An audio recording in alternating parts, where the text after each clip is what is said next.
कौन भाई अपने को और गोद में बैठा सकता है? बताओ। स्कूल में जाके प्रोफेसर के गोद में बैठे हो बेटा, तुम कॉलेज में पढ़ते, उस दिन बोला कॉलेज में पढ़ा, बैठ जाओगे प्रोफेसर के गोद में? हाँ, कौन गोद में बैठाएगा? हाँ, आपकी भी सबकी माँ है, उसने आप सबको गोद में बैठा के पाला, आश्रय दाता है।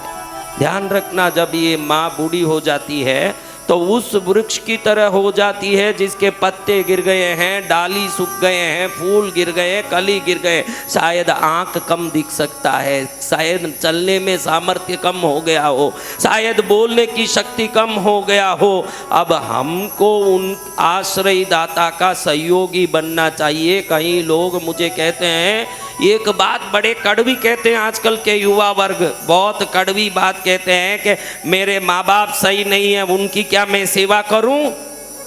मेरे माँ बाप गलत है फिर भी मैं क्या सेवा करूं? कई लोगों के मन में आता है कि माँ बाप सही नहीं है। वो आपकी दृष्टिकोण हो सकती है, आपके माँ बाप कैसे हैं ये देख के सेवा करने शास्त्र नहीं बोलता। आपके वो माँ बाप हैं इसलिए शास्त्र सेवा करने बोलता है। उनके सद्गुण और सदाचार की सेवा नहीं है, वो आपके माता पिता हैं इसलिए सेवा है। मैं तो ये बात बहुत स्पष्टता से करना चाहता हूँ, बहुत अच्छे से करना चाहता हूँ। इस बच्ची को थोड़ी बार खड़ाते हैं, ये बच्ची को एक बार खड़ाते हैं क्योंकि फ्रंट लाइन में यही है। तू उठ जा बेटा, प्रयागराज से आई है, पहले ही इससे थोड़ी बातचीत हो गई इसलिए अभी इसको नहीं और कोई चश्मा वाले को उठाते हैं। बैठ जा बेटा, प्रयागराज तू आगे थी इसलिए तुझे ही उठाया, अभी तू बैठ। कोई चश्मा वाले एक जन खड़े हो जाओ, कोई भी चश्मा पहने, चश्मा होना चाहिए, वो कोई भी हो। हाँ, वो बहन उठ गई, बस आप बैठ जाओ। ये बैठो माता जी, एक खड़े हों। अभी देखो, आपको आज माँ बाप की महिमा बताना चाहता हूँ। आप थोड़ा सा अच्छे बैठ जाओ बेटा, आप अच्छे से सुन लो। माता जी, आप चश्मा क्यों पहने हैं? आंख कमजोर। आंख कमजोर होने से डॉक्टर ने आपका आंख का टेस्टिंग करके चश्मा दिया, सही है? बिल्कुल सही है।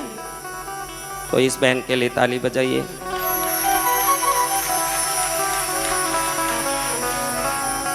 अब आंख के लिए ही चश्मा है, इसमें आप बिल्कुल क्लियर हैं और कोई कारण नहीं है?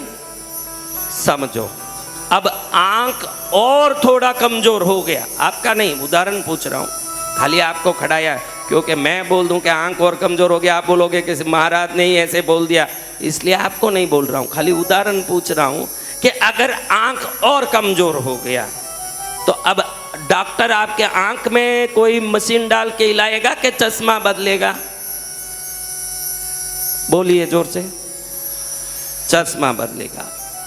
अब आंख पहले आया आपके पास के चश्मा पहले आया? ये अगला सवाल। आंख। हाँ, आंख पहले आया, चश्मा बाद में आया।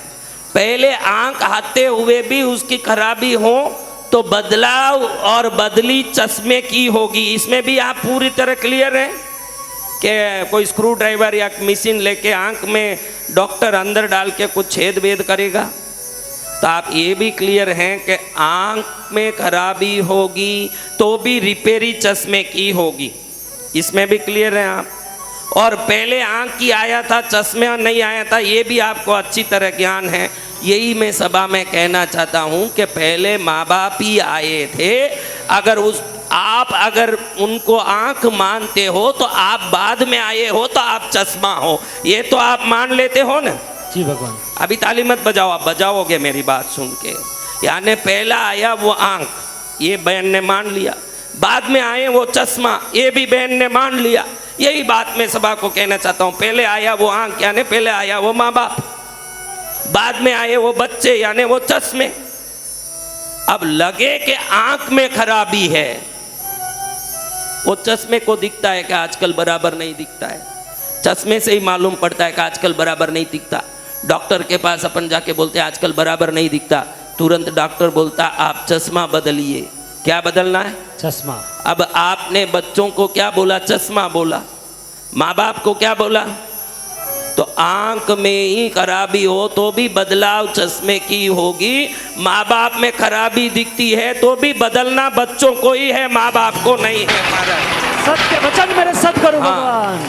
आपकी दृष्टि बदलनी है, क्योंकि शास्त्रों में माँ बाप सदाचारी है इसलिए सेवा नहीं बोली है, वो हमको जन्मदाता है इसलिए सेवा बोली है। ये पहले आपको अच्छी तरह समझना कि मेरे बाप अपने सदाचार के पुण्य के लिए सेवा पा रहे नहीं है। 10 महीना पेट में उठा के चले थे, और अगर उनको लगता कि बीच में उतार देना तो आज सुनाने मैं नहीं रहता, न सुनने आप नहीं रहते, हम अधूरे होके कहीं चले जाते। आज आप सुन रहे हो तो आपके माँ बाप की कृपा है, आज मैं सुना रहा हूँ तो ये आपके माँ बाप की कृपा है, इसलिए उनकी सेवा करनी। मेरा माँ बाप चोर है कि मेरे माँ बाप साहूकार है कि मेरे माँ बाप अच्छे हैं कि मेरे माँ बाप बुरे हैं, इसलिए सेवा नहीं की जाती। वो हमारे जन्मदाता है इसलिए सेवा की जाती है। समझ गए ना बात? इसलिए महाराज अपने जीवन में अपने माता पिता की अनन्य सेवा करो। जरूरी नहीं कि दशरथ हैं इसलिए राम सेवा कर रहे हैं। हमारे माता पिता में हजार, देखो भाई, अच्छी चीज़ों को संभालने वाले को कौन सा महापुरुष कहा जाता है?